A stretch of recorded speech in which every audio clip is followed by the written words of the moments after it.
Bonjour à toutes, bonjour à tous. Merci de nous retrouver dans cette nouvelle capsule vidéo dont le thème est comment détecter un conflit dans une équipe. Évidemment, une équipe soudée va sublimer le résultat, va sublimer toutes les performances individuelles, alors qu'un conflit va détruire la performance collective, va détruire les performances individuelles. On a tous à l'esprit, à l'instant où on se parle, 2010, l'équipe de France de foot, Nasnia, Afrique du Sud, où notre équipe de France, pourtant championne du monde et qui allait se retrouver championne du monde plus tard, a refusé de s'entraîner sous les caméras du monde entier. Donc un des premiers indicateurs que vous allez pouvoir utiliser, c'est l'œil du client. Parce que lorsqu'il y a un conflit ouvert dans votre équipe, si vous ne vous le voyez pas, le client, lui, va le voir. C'est ce qui s'est passé en 2010. Le manager ne le voyait pas, mais les clients, autrement dit les caméras du monde entier, elles l'ont bien vu. Donc ça, évidemment, c'est le drame absolu, c'est le dernier point ultime. Mais avant d'en arriver là, en tout cas votre question, c'est avant d'en arriver là, comment le détecter?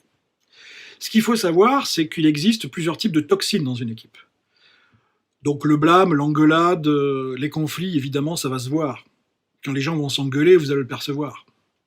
Mais ça, je dirais que c'est un conflit visible, mais pas le pire. Le pire va être des conflits larvés. Larvés parce que votre équipe va être remplie de béni oui-oui. Et donc les gens vont vous dire oui, ils vont se dire oui, mais rien ne va se faire. Un conflit larvé, ça va être quand les gens vont jouer la dérobade. Ah, c'est pas moi, c'est l'autre. Et là aussi, ça sera beaucoup plus pernicieux parce que personne ne prendra la responsabilité de rien. Vous pouvez avoir des graves actions dans les stades qui se passent. Et pourtant, la Fédération française, la Ligue, les pouvoirs publics se renvoient la balle les uns avec les autres. C'est pas moi, c'est l'autre. Ça, c'est un conflit grave. Et c'est une toxine assez importante. Le pire étant le mépris. Considérer que les autres sont rien et que tout est grâce à vous. Et ça, c'est le pire des conflits qui puissent exister dans une entreprise, c'est le pire cancer qui puisse exister dans une entreprise. Alors comment le voir? Alors effectivement, maintenant que je vous l'ai donné, ces indications, les béni oui-oui, la dérobade, le blâme, le mépris, ce sont des éléments clés qui vont pouvoir vous permettre d'observer ça. Mais ce n'est pas pour autant que vous allez le régler. Alors en coaching déjà, on a des éléments de réponse puisqu'on va travailler sur une petite demi-journée, sur les toxines de l'équipe, on va identifier les toxines, on va leur faire travailler sur les toxines, on va mettre en place des plans d'action.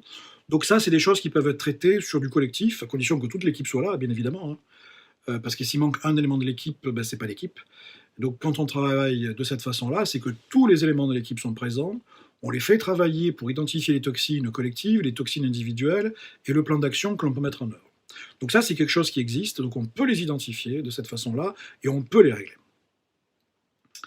Pour autant, sachez qu'il existe, à travers ces solutions, des plans d'action qui sont quelquefois un petit peu connus, en tout cas théoriquement, je vais vous annoncer lesquels. Je ne sais pas si vous avez entendu parler de Mindel et de Lewis, qui sont deux personnes qui ont travaillé en Afrique du Sud au moment de l'apartheid, en tout cas juste à la fin de l'apartheid, au moment où les populations blanches et noires commençaient à s'étriper de façon assez sordide. Et là, les pouvoirs publics ont eu l'intelligence de ramener des gens pour essayer de ressouder ce qui était mission impossible, des gens qui étaient prêts à se tuer. Et donc ont été mis en place différents scénarios, comme la constellation informelle, comme la deep démocratie, qui ont pour mérite de faire exprimer toutes les voix du système.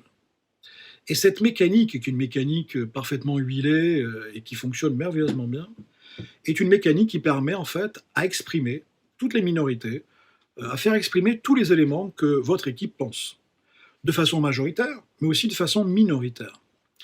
Et c'est grâce à cette expression et au fait de pouvoir récupérer toutes les voix du système que le coach et le manager, de fait, va pouvoir mettre en place un plan d'action pour pouvoir faire fonctionner l'équipe dans sa totalité. Puisque les toxines sont simplement la révélation qu'il existe des franges de l'équipe qui fonctionnent très différemment. Donc vous avez des groupuscules, et ces groupuscules ne travaillent plus ensemble, ils travaillent chacun dans leur coin. Et bien là, le fait de pouvoir identifier les toxines, de pouvoir identifier les failles du système, eh bien ça permet de mettre en place des plans d'action pour corriger tout ça. Voilà.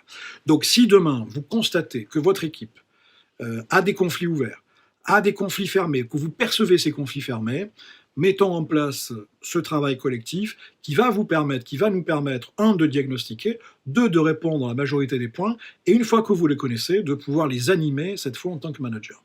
Voilà. Donc, je sais que cette vidéo est courte, ça fait déjà pourtant 5 minutes que je vous expose ces points-là.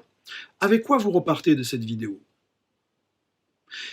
Et là, dans vos souvenirs, quand on expose cette notion de toxine, à quel moment vous avez senti que votre équipe pouvait avoir des toxines liées à la dérobade, c'est pas moi, c'est l'autre? À quel moment vous avez vu que votre équipe jouait les béni oui-oui, que votre équipe s'engueulait, que votre équipe se méprisait?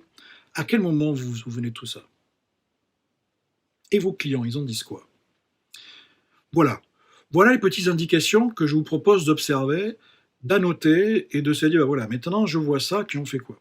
Alors, si vous avez besoin d'un complément d'information, ben, vous n'hésitez pas, mes éléments de contact vont s'afficher à la fin de cette vidéo.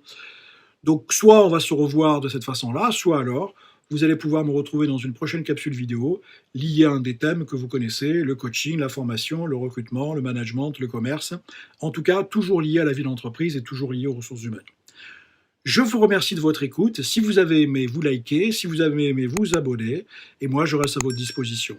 Merci beaucoup et je vous dis à très bientôt. Au revoir.